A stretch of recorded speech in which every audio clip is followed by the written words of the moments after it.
ಆತ್ಮೀಯ H16 news ಅರ್ಥಾತ್ ಹೇ ಸೀತಾರಾಮಗೆ ಸ್ವಾಗತ. ನಾನು ನಿಮ್ಮವ MI ಅಥವಾ ಮಲ್ಲಪ್ಪ ಜೋತಾವಾರ್. ಆದ್ಮೇಲೆ ಈಗ ತಾವು ದಿನ ಸುದ್ದಿಗಳನ್ನ ಅದರ ಜೊತೆಗೆ ವಿಶೇಷತೆಗಳನ್ನ ನೋಡ್ತಾ ಹೋಗಿ ವಿಶೇಷ ಈ ಮೊದಲನೇ ಸುದ್ದಿಯನ್ನು ನೋಡಿ. 10 ರೂಪಾಯಿ ಮಾಡ್ತೀವಿ, ಇಲ್ಲ 15 ರೂಪಾಯಿ ಮಾಡ್ತೀವಿ.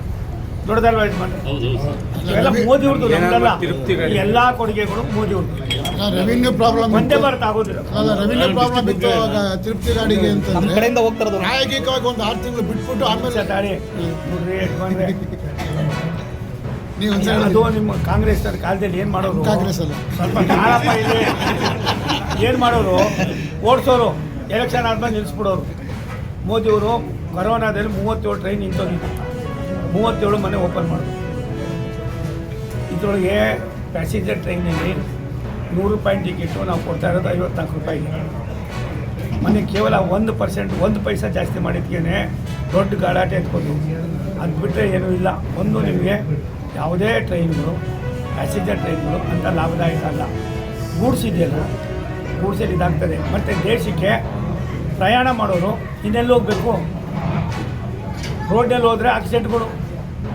ಅದಕ್ಕೆ ನನಗನ್ನಿಸ್ತದೆ ಇನ್ನೊಂದು 6 ತಿಂಗಳೊಳಗಡೆ ನೀವು ನಿರೀಕ್ಷೆ ಮಾಡಿದಷ್ಟು ಇನ್ನೂ ಒಂದಷ್ಟು ಟ್ರೈನ್ ಬರ್ತಾವೆ.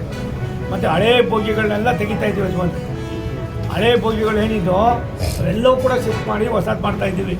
ಮತ್ತು ಒಂದು ಮೋದಿಯವರು ಬಡ್ಜೆಟನ್ನು ತೆಗೆದು ಜನರಲ್ ಬಡ್ಜೆಟ್ ಹಾಕ್ತಾರೆ. ನಮ್ಮ ಬಡ್ಜೆಟ್ ಎಷ್ಟು ಗೊತ್ತಾ? 3 ಲಕ್ಷ ಕೋಟಿ. ರೈಲ್ವೆ ಡಿಪಾರ್ಟ್ಮೆಂಟು ಬರೀ ಬಂದವರು 3 ಲಕ್ಷ ಕೋಟಿ. ಅದಲ್ದಿರ ಬೇರೆ ಬೇರೆ ಪ್ರಾಜೆಕ್ಟ್ಗಳು. ಮೋದಿಯವ್ರ ತಲೆಯಲ್ಲಿ ಏನಿದೆ? ರಾಜ್ಯ ದೇಶ ಅಭಿವೃದ್ಧಿ ಆಗಬೇಕಾದ್ರೆ ರಾಜ್ಯ ಆಗಬೇಕು, ರಾಜ್ಯ ಆಗಬೇಕಾದ್ರೆ ಜಿಲ್ಲೆ ಆಗಬೇಕು, ಜಿಲ್ಲೆ ಆಗಬೇಕಾದ್ರೆ ತಾಲೂಕು ಆಗಬೇಕು. ಈ ಎಲ್ಲಕ್ಕೂ ಗ್ರೋತ್ ಇಂಜಿನ್ ಯಾವುದು? ರೈಲ್ವೆ. ಒಂದು ದಿನಕ್ಕೆ 2 ಕೋಟಿ ಜನ ಓಡಾಡ್ತಾರೆ. ಬೆಂಗಳೂರಿಗೆ ಒಂದು ದಿನಕ್ಕೆ 600 ಚಿಲ್ಲರೆ ಟ್ರೈನ್ಗಳು ಬರ್ತಾವ್ರೆ. ಈಗ ನೀವು ನಂಬೋದಿರೋ ದಿಗ್ಲಾಯ್ತದೆ. ನಾನು ಇದೇ ಇಷ್ಟು ಮಾತ್ರ ಹೇಳ್ತೀನಿ, ಕುಡಿಗಲ್ಲು ಬೆಳೀತದೆ. ಇವತ್ತು ರೈತರ ಪರಿಸ್ಥಿತಿ ಏನಾಗಿದೆ ಅಂದರೆ, ಮಳೆ ಬರ್ತಾ ಇಲ್ಲ ಕಾಲಕ್ಕೆ ಸರಿಯಾಗಿ. 45ರಿಂದ 50 ಹಳ್ಳಿಗಳಿಗೆ ನೀರು ಹೋಗುವಂಥದ್ದು ಏತ ನೀರಾವರಿ ಯೋಜನೆ. ಇದನ್ನ ದಯವಿಟ್ಟು ಸಂಬಂಧಪಟ್ಟ ಅಧಿಕಾರಿಗಳು, ನಮ್ಮ ಜಿಲ್ಲಾ ಉಸ್ತುವಾರಿ ಮಂತ್ರಿಗಳು ತಕ್ಷಣ ಇದನ್ನ ಪರಿಹಾರನ ಮಾಡಿಕೊಡ್ಬೇಕು. ಕೆಲಸದ ಕಾಮಗಾರಿಯನ್ನ ಪೂರ್ಣಗೊಳಿಸಬೇಕು. ಇಲ್ಲದಿದ್ರೆ ಇದನ್ನ ಹೊಸ ಪೈಪ್ ಲೈನ್ ಅನ್ನ ಹಾಸ್ಪಿಟಲ್ಲಿ ಆ ಪೈಪ್ ಲೈನ್ ಪದೇ ಆ ಪೈಪ್ ಲೈನ್ ಸರಿಯಾಗಿರಲಿಲ್ಲ. ಇಲ್ಲದ್ರಿಂದ ಅಳತೆ ಆಗಿದೆ. ಅಧಿಕಾರಿಗಳ ಜೊತೆ ಪರಿಶೀಲನೆ ಮಾಡಿ ಅದನ್ನ ಸರಿಯಾದ ರೀತಿ ಕ್ರಮ ಕೈಗೊಂಡು ಆ ಕೆಲಸವನ್ನು ಪೂರ್ಣಗೊಳಿಸಬೇಕು ಅಂತೇಳಿ ಹೇಳ್ತಾ ಇದ್ದೀನಿ ನಮ್ಮ ರೈತ ಸಂಘಟನೆಯಿಂದ. ಆಮೇಲೆ ಇದನ್ನೇನಾದ್ರೂ ನೀವು ಜಲ್ದಿ ಅದನ್ನ ಕೆಲಸನ ಪೂರ್ಣಗೊಳಿಸದೇ ಇದ್ರೆ ಮುಂದಿನ ದಿನಗಳಲ್ಲಿ ಹೆದ್ದಾರಿ ರಸ್ತೆ ತಡೆ ಮೂಲಕ ಸರ್ಕಾರಕ್ಕೆ ಎಚ್ಚರಿಕೆಯನ್ನು ಕೊಡಬೇಕಾಗುತ್ತೆ ಕರ್ನಾಟಕ ರೈತ ಸೇನೆ ವತಿಯಿಂದ.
ತಾವೆಲ್ಲ ಇಲ್ಲಿವರೆಗೆ ಸುದ್ದಿಗಳನ್ನು ನೋಡಿದಿರಿ, ಜೊತೆಗೆ ವಿಶೇಷ ಘಟನೆಗಳನ್ನು ಸಹ ನೋಡಿದಿರಿ.